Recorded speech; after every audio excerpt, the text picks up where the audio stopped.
Құрметті жас дос, Абай атындағы 3 тілде оқытатын, дарынды балаларға арналған, мамандандырылған сыныптар бар мектептің ұжымы сіздерді жазғы мектепте оқуға шақырады. Егер де сіз қашықтықтан оқыту кезінде негізгі пәндерден өтілген тақырыптарды толық игере алмасаңыз, онда сізді 26 мамыр мен 19 маусым аралығында жазғы мектепте оқуға шақырамыз.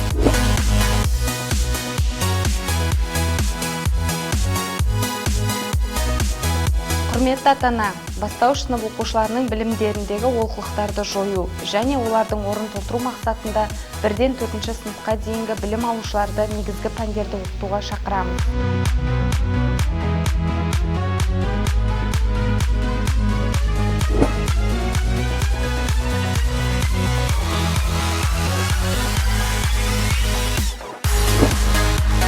Елбасы медалі байқауына 11 мыңнан астам оқушы және 600 тәлімгер қатысты. Егер де сіз жазғы демалыста ғылыми сайыстар мен байқауларға қатысыңыз келсе, жазғы мектепке келіп, ғылыми зерттеу мен тәжірибелік жұмыстарды жүргізуге шақырамыз. Готовлюсь к предметной олимпиаде на будущий учебный год. Занимаемся в летней школе со своими учителями-предметниками.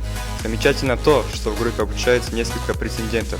Это создает здоровую конкуренцию, помогает оценивать работу друг друга.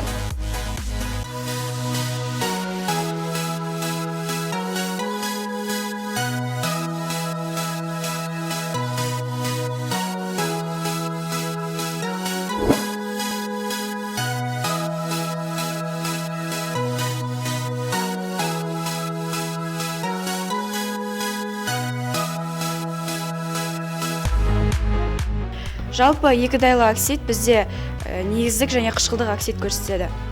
Құрметті түлектер, біз сіздерді жазғы мектепке келіп, ұлттық бірыңғай тестілеуге дайындалуға шақырамыз. Уақытты үнемді пайдаланып, дайындықты ертерек бастағанымыз жөн. Мен 10-шы сыныптың оқушысы бола тұрып, келесі жылға ұбт дайындыққа келемін.